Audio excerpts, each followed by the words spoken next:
Hello and welcome to NCBA's Cattlemen to Cattlemen. I'm Kevin Ochsner. Thanks for joining us. Across the country, cattle producers gather at coffee shops, sale barns, and sometimes the local watering hole to hash through tough issues, things that keep us up at night as we think about the work we have to do as beef cattle producers. So today, we're going to spend our time in our own version of coffee shop talk, working through some of the big problems and bringing together a group of bright minds in the cattle business to share thoughts, ideas, and insights about those issues we're all concerned about.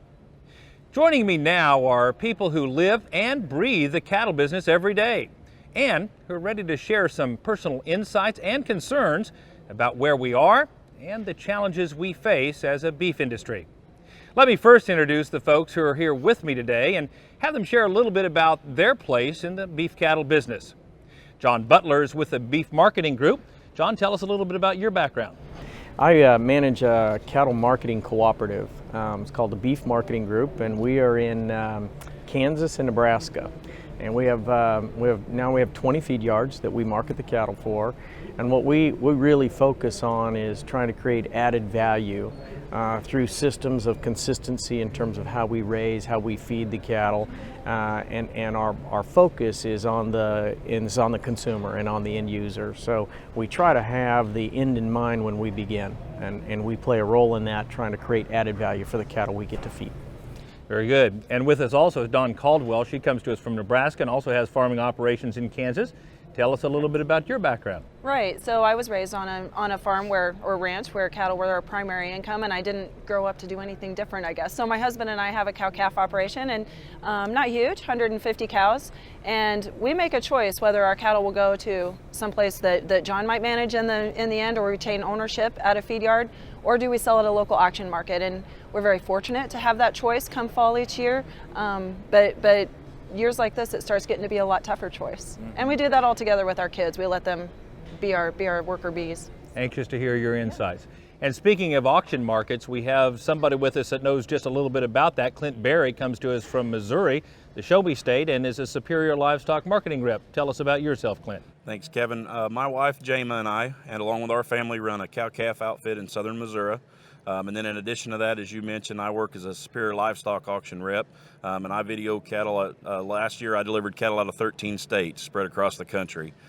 Most of my customer base would be high-quality cattle, similar to what John and his group will manage. Our goal is to take cattle with superior genetics and superior management and make sure that we've got value after the gate shuts and those cattle leave the ranch for the buyers. That's primarily who my customer base is and that we deal with.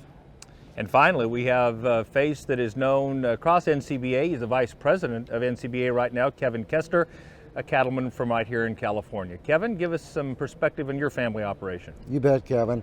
I'm a fifth generation California rancher. My wife, June, and our kids, 3 grown children, run a family operation here in California, a cow-calf operation, a stocker operation, and of course, being from California, we also have a few wine grapes. Yeah, that's fantastic. Well, guys, as I talk to people all across the country, the one thing that comes up first right now in their thoughts and minds is the market. We went from almost euphoria last year at this time, some record high prices, to certainly not only lower prices, but incredible volatility. John, tell us what you think happened in the cattle market. We anticipated part of it, but maybe not quite this bumpy a ride. Is that fair? Yeah, I think that's fair, Kevin. If you look at 2014, many have said we sort of had a perfect storm. You know, we had lower cattle numbers. We had the poultry industry was fighting avian flu or some sort of a situation there that created a lower supply for them. Same with pork; they were going through a health issue, so we had less protein on the market. All of us did. So all of a sudden, you know, the supply-demand ratio kicked in, and we had the entire value chain in the beef segment, we all enjoyed a very profitable situation. As we came out of that, and as we go through 15 and now into 16, we're rebuilding our herd. So now there's more beef on the market. We've had challenges from an export standpoint. So now we've got more to consume. And you look at the other proteins, they have also reacted to 2014 with more supply. And so we have perhaps a perfect storm the other way. We've got a lot of protein. We've got to maintain our demand, and we've got to kind of figure out how are we going to open some of these markets. And all of this combined creates a really the situation you mentioned relative to volatility. Yeah. We're getting into a very up and down kind of situation because of a lot of these factors. You know, during the NCBA convention, Randy Block shared a graph showing that I think 5 or 6 times since August, we've had weeks where the fat cattle market, the futures market, has bounced around more than $15 a hundred, 200 some dollars a head. That's incredible volatility, isn't it, Kevin? It is, and so it's one of the big priorities of the NCBA is to find out what's causing this volatility that's hurting a lot of producers and all the way up through the different segments of our industry. So at NCBA, we're looking into what's maybe causing some of this volatility, and we're going to try to correct it, and we're working with the Chicago Mercantile Exchange to see if we can come up with some answers. Yeah. So if volatility is just part, and I guess I'm making the assumption, Clint, I mean, should we anticipate that we're going to see more volatility in the year ahead, or what's your sense from a marketing standpoint? I think certainly all producers should be prepared for that. Now, to the degree that we saw over the last few months, we're probably, hopefully, we're never going to see that kind of volatility again in our lifetime. Like you said, 6 times at $200 price swings in fed cattle. That's an amazing number. You know, the one thing I would say is I know it's been a challenge. I know my buyers that I sell to, I've seen closeouts on cattle where they're losing $400 a head, and the cattle have performed the way that they anticipated. But there's a lot of upside into what we're doing. Just like John said, you know, we've everything has responded market driven wise. You know, the market told us to expand the cow herd. The market told the poultry and the pork producers to expand their product as well. The good news is, if we can correct our export markets, if we can open up and be on a more level playing field to trade with our competitors, then we're going to have a chance to move more product. And one thing that we can never forget is this world continues to grow, and our product is the #1 protein out there, and we're going to continue to have increased demand for that.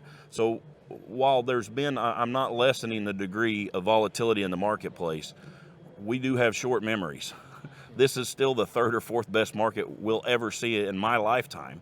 And there's a lot of upswing in it. The one thing that I would say from a cow-calf standpoint, from the seller side, that I'm reinforcing to my customer base is in the years where the cattle market moves up on a daily basis, the lower quality cattle, the average cattle, will bring more than what they're worth, and the top quality cattle don't bring enough. In the years where the market stabilizes and decreases, the more we do at the ranch to make sure that our buyer has a product that he can capture value with, the better off they're going to have to compete. And you'll see swings in cattle, I know throughout the year in Superior, where you're going to see swings in cattle where we may see $20 a hundredweight difference in the price of a calf because of management, genetics, and the things they're doing to make sure that when John buys them and they come to his feed yard, he makes money with them. I want to follow up with that a little later, but Don, to you for just a moment. Clint makes a great point. I mean, at the end of the day, okay, so we have the 2nd highest calf market we've ever had, right? I mean, it's been pretty good for cow-calf producers, certainly not as good as it was a year ago. But here's my question.